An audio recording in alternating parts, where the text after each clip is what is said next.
چیز دیگه مونده؟ بله. چی؟ حقوقم چقدر شد؟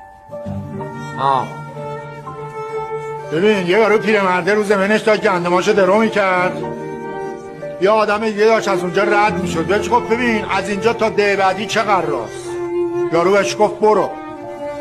او دارم میرم ولی میخوام بدونم از اینجا تا ده بعدی چقدر راست؟ پیرمرده بهش گفت برو. و من که میگم دارم میرم میخوام ببینم از اینجا تا ده بعدی چقدر راست؟ باز پیرمرده بهش گفت برو. یارو هم شروع کرد قرولند کردن و بعد ویرا گفتن، ولی راه افتاد به رفتن.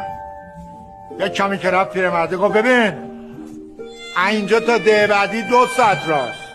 یارو عصبانی برگشت میشه پیرمرده گفت مرد حسابی، خب من که از تو پرسیدم چرا ما اول نگفتی؟ خب ببین راه رفتنت نیده بودم، حالا که دیدم میگم 2 ساعت راست. تندتر بری میشه 1 ساعت و نیم، بدوی میشه 1 ساعت.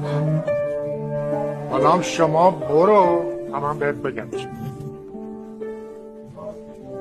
افتاد؟ بله.